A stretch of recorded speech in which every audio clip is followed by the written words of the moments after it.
Good evening सबको। Good evening. Good evening. तो हम लोग आज शुरू करेंगे नया चैप्टर लिवर।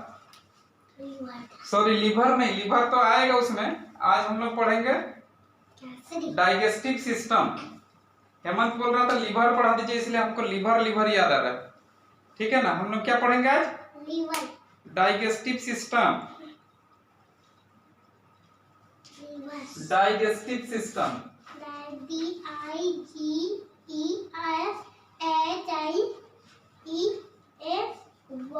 Digestive system. ठीक है हेमंत, चलिए सब ध्यान से सुनिए। हाँ, डाइजेस्टिव सिस्टम, इसको हिंदी में हम लोग क्या कहते हैं? पाचन तंत्र। पाचन तंत्र। पाचन तंत्र।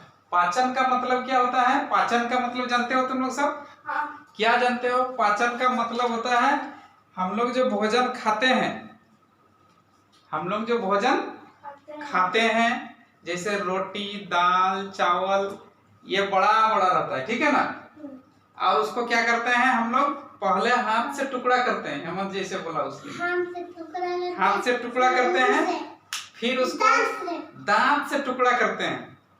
दांत से टुकड़ा करने के बाद पिघल जाता है, तब निकल पिघल जाता है ना? पिघल, हेमंत कह रहे पिघल जाता है। पिघलता कैसे है? लार में, है ना? लार से पिघलता है और पिघलने के बाद वो गोल मटोल हो जाता है, ठीक है ना? और उसको फिर पेट में भेज देते हैं टुकड़ा टुकड़ा करके, छोटा छोटा। फिर वो छोटा छोटा टुकड़ा भी हमारा सेल तक पहुंचेगा क्या? नहीं। कोशिका को एनर्जी चाहिए ना घूम फिर के। हाँ। तो वो कोशिका तक पहुंचेगा क्या छोटा छोटा टुकड़ा? नहीं पहुंच पाएगा। कैसे पहुंचेगा? पेट से।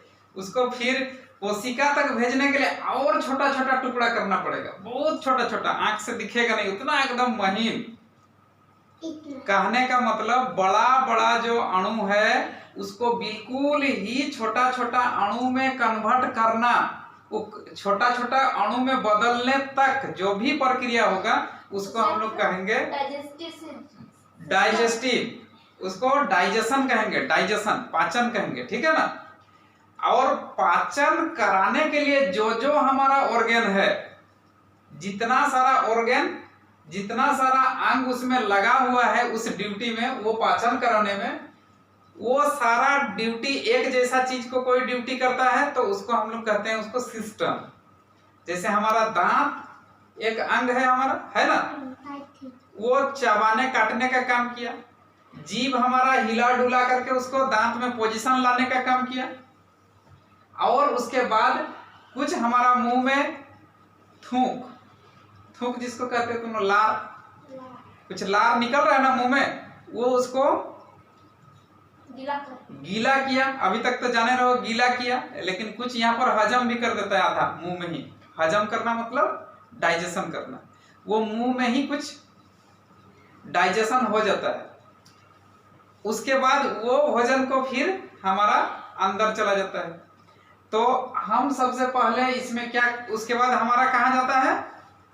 पेट में चला जाता है फूड पाइप के द्वारा। यही फूड पाइप है जिसको ईसोफेगस कहते हैं। ओ से उच्चारण होता है, वो ईसोफेगस लिखा रहता है, लेकिन इसको हम लोग ईसोफेगस हम लोग कहते हैं। वो ईसोफेगस लिखा रहता है, ठीक है ना? तो ईसोफेगस भोजन वाली नलिका, उसमें जाता है। वहां से कहाँ जाता है? हमारा आमाशय में। आमाशय जहां जाता है उसी को पेट कहते हैं, ठीक है ना? आमाशय में चला जाता है। फिर आमाशय में हमारा कुछ पाचन फिर होता है और वो फिर चला जाता है हमारा छोटी आंत में। छोटी आंत से फिर कुछ छोटी आंत में कंप्लीट उसका पाचन हो जाता है। याद रखो, छोटी आंत में कंप्लीट पाचन हो जाता है। जितना छोटा करना है उतना छोटा वहां पर हो जाता है भोजन। कंप्लीट पाचन होने के बाद क्या होता है? हमारा बॉडी में संश्लेषण होता है, हमारा बॉडी में घुस चला जाता है, छोटी आंत से संश्लेषित होगा और संश्लेषण होने के बाद वो जाएगा हमारा सेल तक, कोशिका तक, जिसको हम लोग एसिमिलेशन कहते हैं, यानी कि स्वांगीकरण कहते हैं, जो हमारा ताकत प्रदान करता है, जो एनर्जी में बदलता है। तो उधर उतना दूर हम लोग पढ़ लिए। और उसके बाद एक्सक्रीट आउट हो जाता है, बाहर निकल जाता है भोजन, उसको हम लोग एक्सक्रिएशन कर रहे हैं। तो कहां से शुरू हो रहा है हमारा, देखो किस तरह से होता है, हम डायग्राम बना दे रहे हैं इसमें। पाचन ये हमारा मुंह से शुरू होता है, ये हमारा मुंह है समझ लो, ठीक है ना। और यहां से फूड पाइप हमारा नीचे इस तरह से आ जाता है, और फूड पाइप से फिर हमारा इस तरह से हमारा होता है पेट। ये क्या है हमारा पेट, समझ में आ रहा है हेमंत? ये हमारा पेट है, और पेट से ये छोटी आंत जा रही है, छोटी आंत, उसका है देखो, छोटी आंत। ये नाम से छोटी है लेकिन सबसे बड़ी यही है, लंबी यही है, बहुत लंबा है छोटी आंत। छोटी आंत मतलब तुम लोग सोच रहे हो क्या छोटी का खाली है ना का, ऐसा नहीं ना। हाँ, ये छोटी आंत मतलब सबका पेट में है। ये छोटी आंत सबका पेट में है, स्मॉल इंटेस्टाइन कहते हैं इसको। इसको क्या कहते हैं? Small intestine. देखो ये हम ज्यादा नहीं बना रहे हैं यहाँ पर, ठीक है ना, लेकिन बहुत है ये, ठीक है, ज्यादा भी है। हाँ। उसके बाद यहाँ से फिर बड़ी आंत शुरू होता है, बड़ी आंत। ये कहने को बड़ी आंत है लेकिन छोटी आंत से लंबाई में छोटी है, लेकिन इसका चौड़ाई जो होता है बड़ी आंत का, ठीक है ना, चौड़ाई जो होता है बड़ी आंत का, लार्ज इंटेस्टाइन का, वो बड़ा होता है, जिसका डायमीटर इसका बड़ा होता है, इसलिए इसको हम लोग क्या कहते हैं? बड़ी आंत। लेकिन लंबाई अगर देखेंगे तो छोटी आंत का लंबाई बड़ा है, ज्यादा है, ठीक है।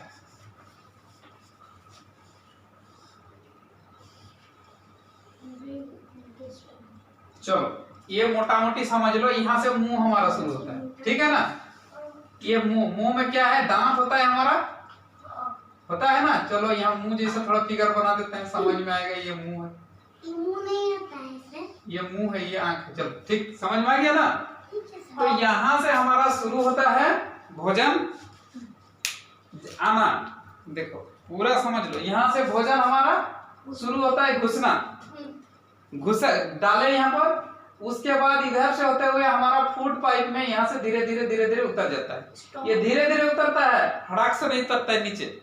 ये धीरे धीरे धीरे धीरे स्टेप स्टेप वाइज उतरता है। क्या खाते हो तो हड़ाक से नीचे चल जाता है क्या? नहीं जाता है ना। तो ये धीरे धीरे उतरता है ऐसे भोजन। Very good. अब ये भोजन क्या करता है? कुछ तो हम बताए, मुंह में पाचन हो गया। उसके बाद यहाँ से आ जाता है यहाँ, फिर यहाँ पर पाचन होता है। ये पेट में यहाँ 4 घंटा रहता है, यहाँ 4 घंटा भोजन रहता है। मुंह में कितना देर रहता है? थोड़ा ही देर रहता है ना। थोड़ा देर में कितना पाचन होगा? जितना पाचन होने का हो जाता है वो बताएंगे आगे। और ये 4 घंटा हमारा पेट में रहता है। यहाँ पर ये पेट है, और पेट से शुरू होता है हमारा, फिर ये छोटी आंत में चला जाता है। छोटी आंत में जाते साथ यहाँ पर जो होता है ना, इसका पूर्ण पाचन हो जाता है, कंप्लीट डाइजेशन हो जाता है। यहाँ पर कंप्लीट डाइजेशन, कहां पर कंप्लीट डाइजेशन हुआ बोलने से क्या बोलोगे? छोटी आंत में कंप्लीट डाइजेशन होता है। यहाँ कंप्लीट डाइजेशन हो जाता है, और उसके बाद ये कंप्लीट डाइजेशन मतलब क्या? पानी का भी हजम हो जाता है क्या? नहीं। बताओ निशा।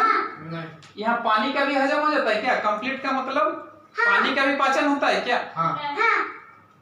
नहीं, पानी का पाचन नहीं होता है हमारा बॉडी में। याद रखो, पानी का पाचन नहीं होता है, क्योंकि इतना छोटा कण पहले से है। पानी इतना छोटा छोटा कण है, आंख से दिखाई देता है उसका कण, एकदम छोटा है। तो वो उसका पाचन हम जरूरत ही नहीं पड़ता है, उस सेल तक पहुंच जाएगा। इसे क्यों पाचन कर रहे हैं हमारा? बोलिए, पाचन क्यों कर रहे हैं, करा रहे हैं हमारा शरीर में? सेल तक फूड को पहुंचाने के लिए। तो जो बड़ा बड़ा मॉलिक्यूल होगा उसी को हम लोग पाचन करेंगे।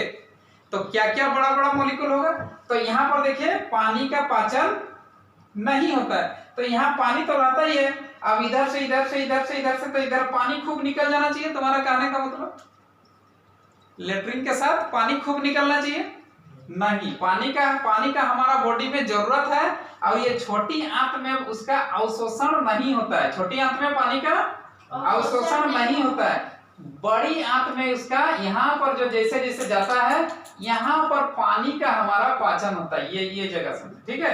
पाचन नहीं बोल रहे हैं, अवशोषण मतलब पाचन का मतलब तोड़ना, तो पानी को कोई तोड़ने का जरूरत नहीं है। पानी का अवशोषण हमारा बड़ी आंत में होता है, कोलोन वाला एरिया में। बड़ी आंत को क्या कहते हैं? इसको कोलोन कहते हैं, ठीक है ना। लिखा रहेगा कोलोन, तो समझ जाना है कोलोन। तो यहाँ पर हमारा पानी का पाचन होता है। अब उसके बाद पानी का फिर बोल रहे हैं हम पाचन होता है, अब तुम लोग बोल रहे होता है। पाचन नहीं, पानी का पाचन नहीं होता है, पानी का अवशोषण होता है। अवशोषण मतलब एब्जॉर्प्शन, अंग्रेजी में कहें तो। एब्जॉर्प्शन मतलब हमारा शरीर के तरफ यहाँ भेज देना, और बाकी चीज का यहाँ पर जो पाचन हुआ, बाकी जो हम खाना खाए थे, रोटी दाल चावल, ये जो पाचन हुआ ना, वो पाचन हो करके ये छोटी आंत से ही अवशोषण हो जाता है। छोटी आंत से अवशोषण हो जाता है। कहाँ चला जाता है? हमारा बॉडी में चला जाता है। मतलब आंत का ऐसा भाग में, ये छोटी आंत से हमारा ब्लड में चला जाता है, ठीक है।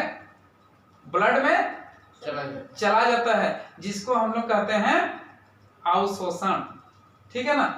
और उसके बाद पानी का अवशोषण क्या होता है? बड़ी आंत में। और बाकी सबका विटामिन, विटामिन का कुछ होता है, देखो विटामिन होता है, मिनरल्स होता है। गौर करो, विटामिन और नेहमा, धीरे से बैठो। विटामिन और मिनरल, ये सब का भी पाचन का जरूरत नहीं है, माने तोड़ फोड़ करने का जरूरत नहीं है, इसको तोड़ने का जरूरत नहीं है। क्यों जरूरत नहीं पड़ रहा है इसका? क्योंकि ये ऑलरेडी इतना छोटा छोटा कण में है कि इसको फिर तोड़ने का आवश्यकता नहीं है, हमारा सेल तक चला जाता है। इस तरह से विटामिन का पाचन नहीं होता है, मिनरल्स का पाचन नहीं होता है। तो क्या चीज का पाचन होता है भाई? पाचन होता है तो क्या चीज का होता है? विटामिन का नहीं होता है, मिनरल्स का नहीं होता है। तो एक्चुअल में पाचन जो होता है ना, वो 3 चीज का पाचन होता है, और इसी को हम लोग ज्यादा मात्रा में लेते हैं। विटामिन मिनरल्स का आवश्यकता और पानी का पाचन करने का आवश्यकता नहीं पड़ता है हमारा बॉडी को। 3 चीज हम लोग जो लेते हैं भोजन में, एक नंबर में कार्बोहाइड्रेट, दूसरा में प्रोटीन, और तीसरा में लिपिड। हम लोग एक्चुअल में खाते क्या है? तुम लोग खाते क्या हो बोलने से? हम लोग 3 चीज को ही खाते हैं, और बाकी जो चीज है उसको भी खाते तो हैं, लेकिन उनका पाचन नहीं होता है। मुख्य रूप से हम लोग 3 चीज खाते हैं, मुख्य रूप से 3 चीज को खाते हैं। एक नंबर में क्या है हम लोग का? कार्बोहाइड्रेट, कार्बोहाइड्रेट,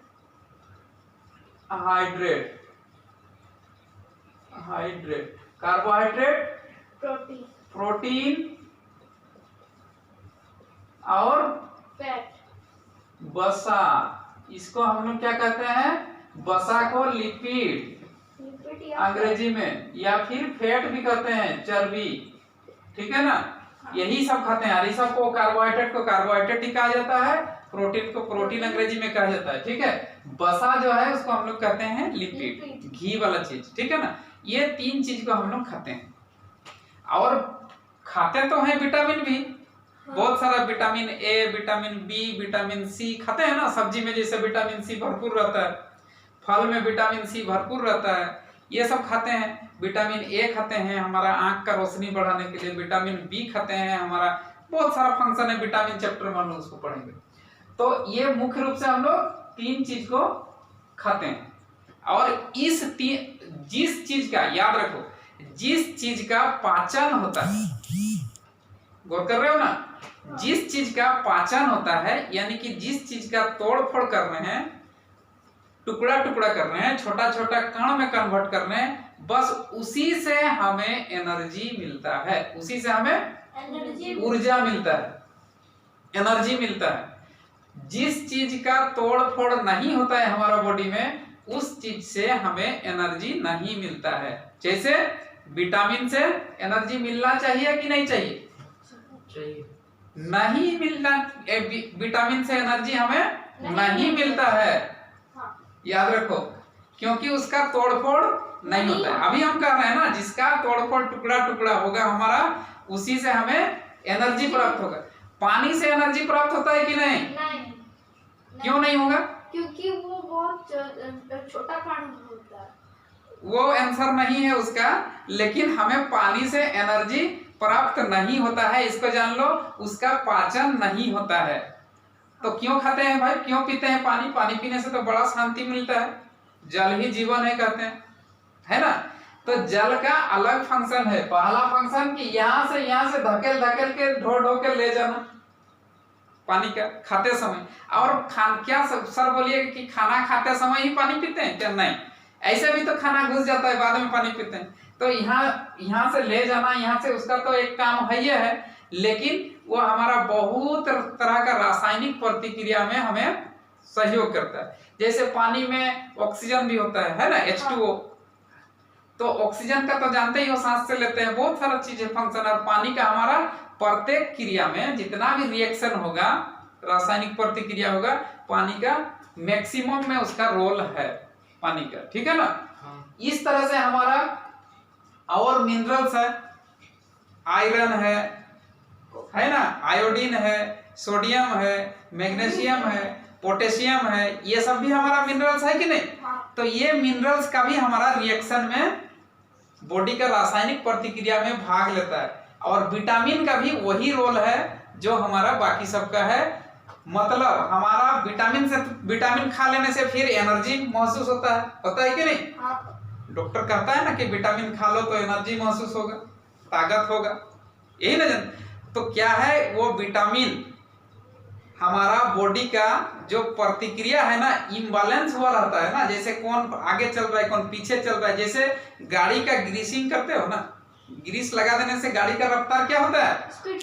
स्पीड चलता है। वैसे ही विटामिन हमारा ग्रीसिंग का काम करता है, पूरा बॉडी का ग्रीसिंग हो जाता है। जो जिस मतलब बॉडी का रिएक्शन जब जो होना चाहिए वही रिएक्शन उस समय होगा, तो सारा चीज फिट फाट चलेगा, तो हमको एनर्जेटिक महसूस होगा ना।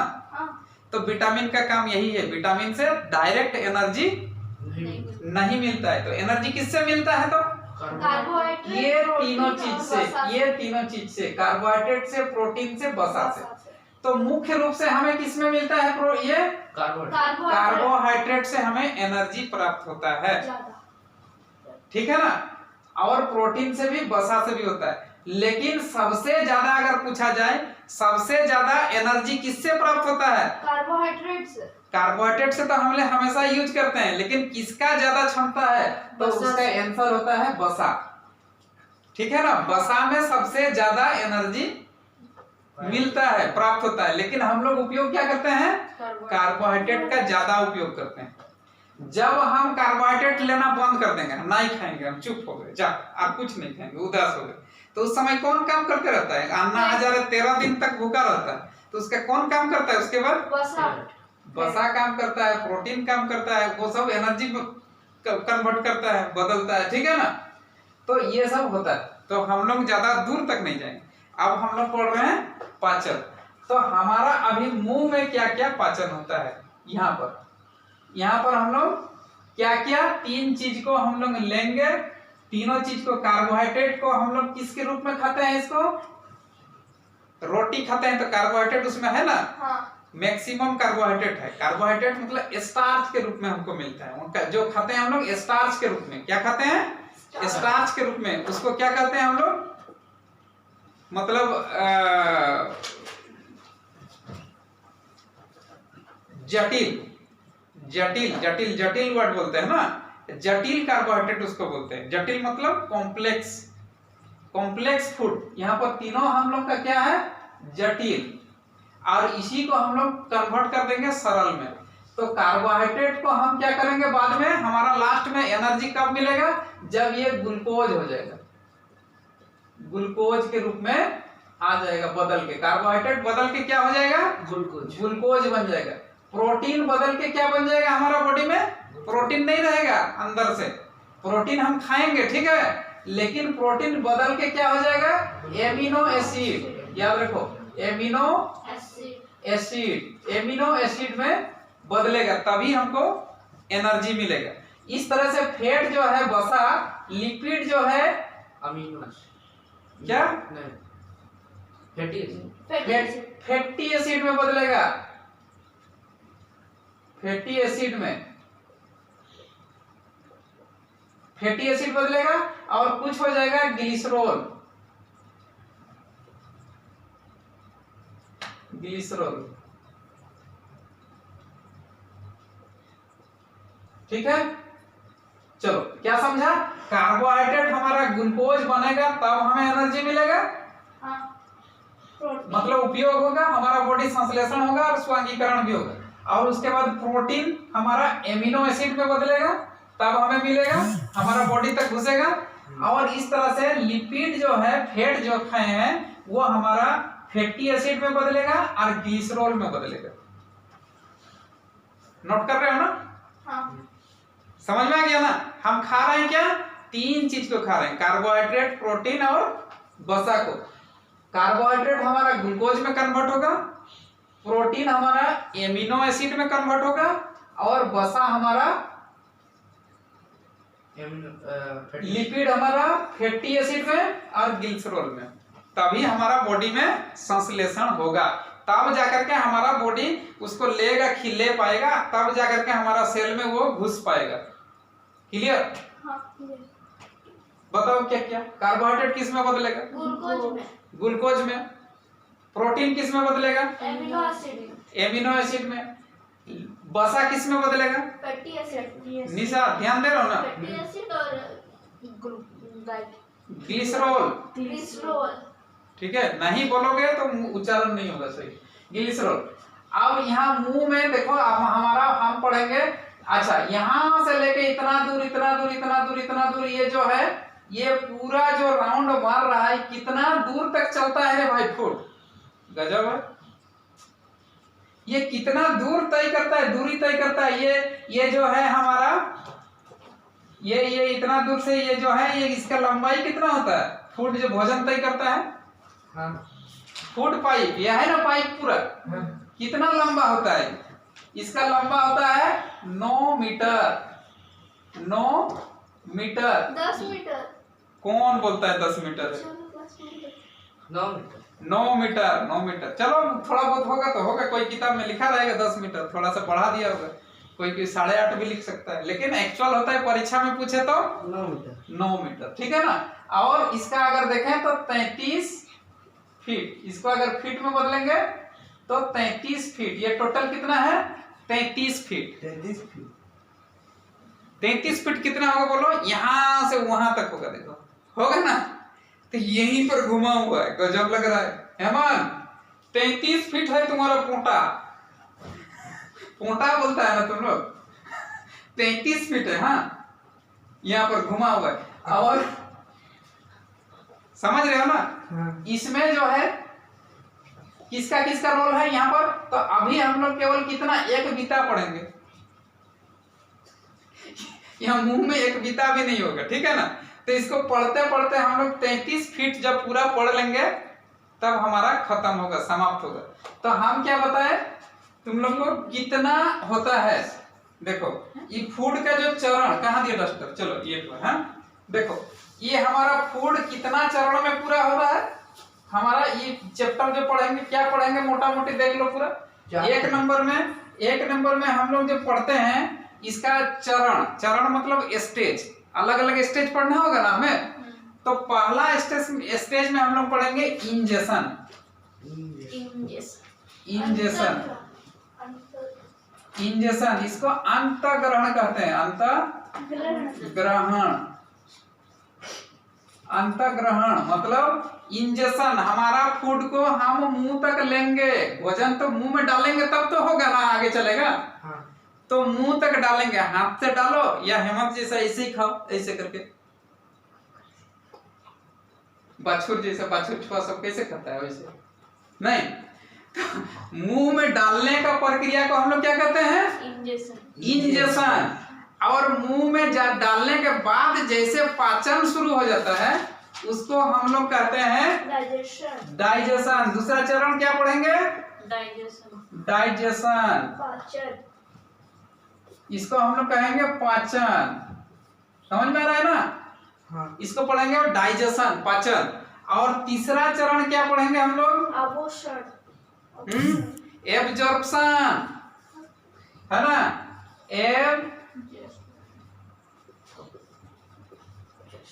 एब्जॉर्प्शन मतलब अवशोषण। अवशोषण, भोजन कैसे हमारा बॉडी में जाता है, अवशोषित करता है, कैसे करके हमारा छोटी आंत उसको अवशोषित कर लेता है, बड़ी आंत पानी का अवशोषण कर लेता है कि नहीं? ऐसे मिनरल्स वगैरह का अवशोषण यहीं पर छोटी आंत में हो जाता है। चौथा नंबर, अवशोषण हो जाने के बाद क्या होगा, बोलो? अवशोषण होने के बाद क्या होगा ये बताओ? एसिमिलेशन। एसिमिलेशन,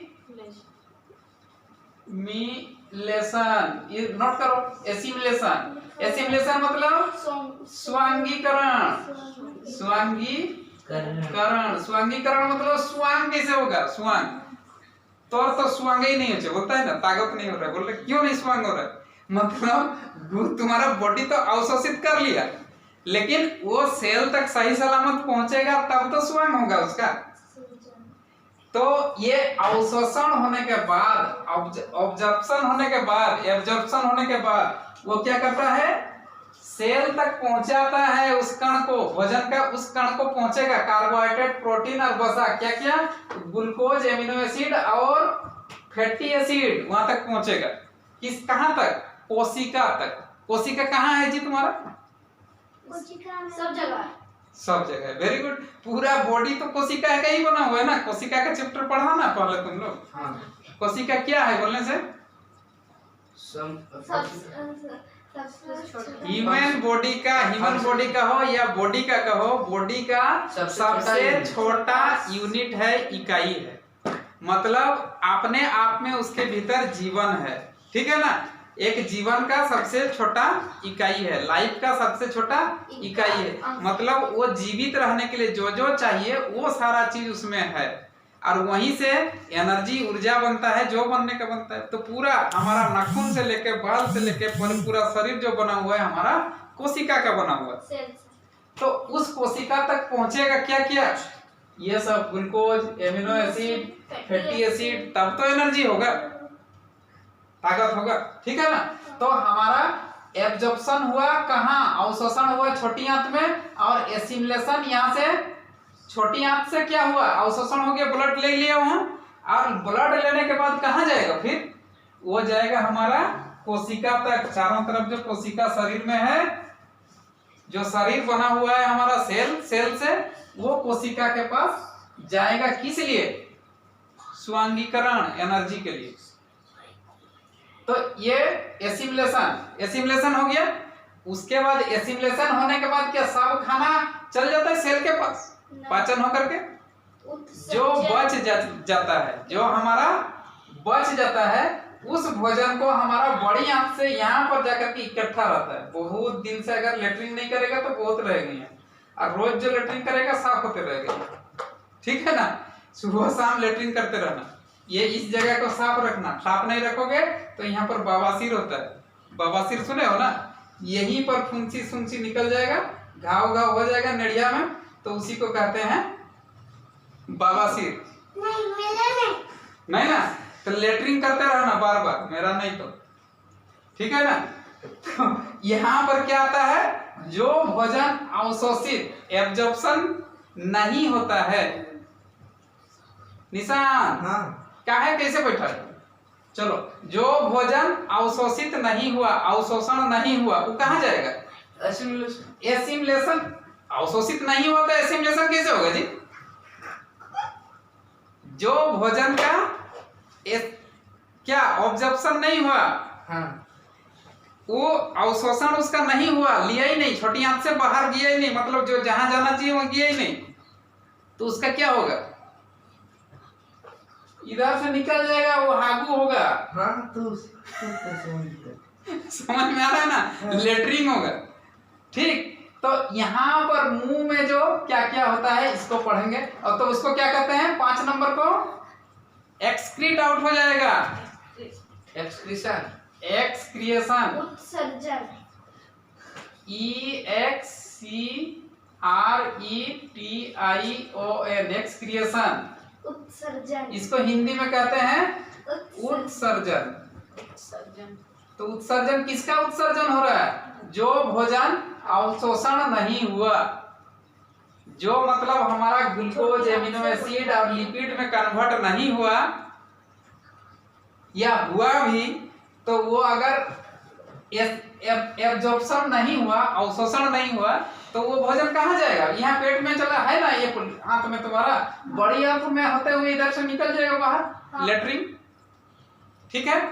अब देखो, अब यहाँ हम लोग मुंह में भोजन को लिए, खाना हम लोग खाए, कुछ भी ABCD कुछ भी खाए हम, तो क्या खाए? कार्बोहाइड्रेट, प्रोटीन, वसा, और सब भी खाए, लेकिन वो हमारा पाचन में जरूरत नहीं है, पाचन करने का उसका जरूरत नहीं है। तो फिर हम क्या खाए? यहाँ पर ये सब खाए। तो यहाँ खाए तो देखो मुंह में क्या होता है, हमारा 3 गो चीज को पढ़ना है मुंह में। एक पहला है दांत, पहला है हमारा दांत, दूसरा है जीभ, और तीसरा हमारा आ जाता है क्या? तीसरा हमारा आ जाता है ग्रंथि, एक दो ग्रंथि, ग्लैंड, जिसको हम लोग कहते हैं ग्लैंड, लारीय ग्रंथि, जो हमारा लार निकालेगा तब तो हमारा भोजन बनेगा, नहीं तो फिर सूखा सूखा रह जाएगा। तो 3 चीज को पढ़ेंगे। एक हम लोग क्या पढ़ेंगे? दांत, दूसरा जीभ, और तीसरा लारीय ग्रंथि। ठीक है ना। लारीय ग्रंथि में हमारा लार किस तरह से निकलेगा, क्या क्या चीज मिलकर लार बना हुआ है। तो दांत का हम थोड़ा सा बता देते हैं। दांत ऐसे भी हम पढ़ा दिए थे, दांत में ज्यादा समय नहीं लेंगे। दांत हमारा कितना होता है? 4 प्रकार का दांत पाया जाता है। पहला हमारा जो आगे का दांत है ये वाला, ये सब ऊपर में 4 और नीचे में 4, इसको हम लोग क्या कहते हैं?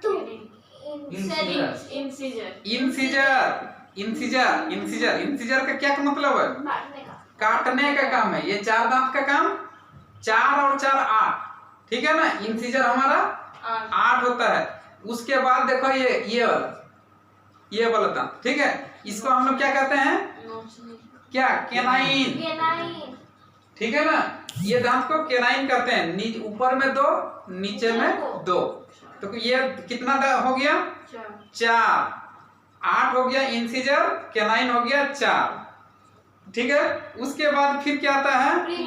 प्रीमोलर मतलब वो चबाने का काम करता है, चबाता है ना। वो चबा के टुकड़ा करता है, उसको हम लोग कहते हैं प्रीमोलर। ये कितना होता है? 8 होता है, 8। ठीक है ना। ये होता है हमारा 8। इसके बाद हमारा मोलर हो जाता है। इसके बाद मोलर हमारा 12 का होता है। ठीक है। तो ये मोलर का क्या काम है? चबाना और मिक्सिंग करना और ग्राइंडिंग करना, पीसना, ग्राइंडिंग करना और मिक्सिंग करना। मिक्सिंग मतलब किसके साथ मिक्स करेगा? लार के साथ मिक्स करेगा, और उसको जो खाए हैं ना, उसको वहां पर थोड़ा सा पाचन हो जाता है। लार के साथ मिलता है तो थोड़ा पाचन हो जाता है। क्या चीज का पाचन होता है? केवल कार्बोहाइड्रेट का, 1 नंबर का होता है। और ये दोनों शैतान जो है, दोनों समान, कोई असर नहीं करता इन लोग को। मुंह में इसका पाचन नहीं। बसा तो बोलेगा हम बसा है, हम पचेंगे नहीं। ठीक है। ये बसा नहीं पचेगा, प्रोटीन नहीं पचेगा, मुंह में हजम नहीं होगा। अब किसका हजम होगा? कार्बोहाइड्रेट का। कार्बोहाइड्रेट हमारा किस फॉर्म में रहता है? मुंह में खाते हैं तो स्टार्च का फॉर्म में खाते हैं, और स्टार्च का फॉर्म में ये हमारा वही केवल और केवल हमारा कार्बोहाइड्रेट का पाचन होता है। क्या होता है? स्टार्च से स्टार्च आता है, स्टार्च से ये माल्टोज में बदल जाता है। माल्टोज याद रहेगा। हाँ। तो हमारा माल्टोज, तो थोड़ा सा आंशिक रूप से यहाँ पाचन हुआ, लेकिन कार्बोहाइड्रेट का जान लो बहुत हद तक माल्टोज में मुंह में ही कन्वर्ट हो जाता है।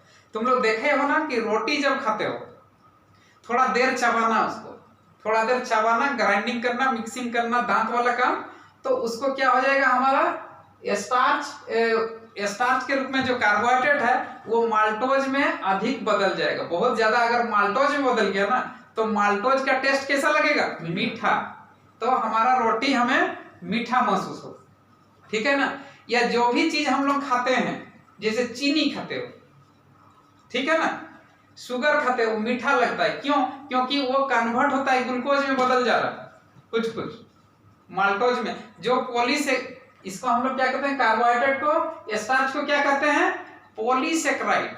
याद रहेगा ना, पॉलीसेकेराइड माने बहुत तरह का कार्बोहाइड्रेट मिलके बना हुआ है, कॉम्प्लेक्स बना हुआ है हेमंत, ऐसा कुछ नहीं। इधर देखो, बहुत सारा सेक्राइड, शर्करा मिलकर के बना हुआ है, इसीलिए इसको हम लोग पॉलीसेकेराइड कहते हैं, ठीक है ना। कार्बोहाइड्रेट स्टार्च हमारा कैसा है? पॉलीसेकेराइड है ना। हाँ। इसको किस में कन्वर्ट कर रहा है? माल्टोज में, ठीक है ना। इस तरह से बहुत तरह का आता है, सुक्रोज आता है, ये सब जितना बहुत सारा आता है हमारा, उसको हम लोग एकदम ये वाला चैप्टर में पढ़ेंगे, न्यूट्रिएंट में बढ़िया से पढ़ेंगे। तो यहाँ पर हमारा स्टार्च किस में बदला? माल्टोज में। तो यहाँ पर हमारा दांत का बता दिए हम। अब जीभ का क्या काम है? जीभ का क्या काम है? टेस्ट बताना। टेस्ट बर्ड हमारा बताता है उसका टेस्ट को। जीभ का, जैसे ये जीभ का स्ट्रक्चर है, इसका लंबाई चौड़ाई कितना होता है जीभ का? ये 10 सेंटीमीटर लंबाई होता है, 10 सेंटीमीटर लंबाई होता है। सबसे अग्र भाग में यहाँ पर यहाँ स्वीट होता है, मीठा, जानते हो। उसके बाद ये दोनों साइड में, इधर और इधर साल्टी होता है, नमकीन का टेस्ट होता है यहाँ पर। और उसके बाद यहाँ पर क्या चीज का टेस्ट होता है? खट्टा, ठीक है ना। उसके बाद यहाँ पर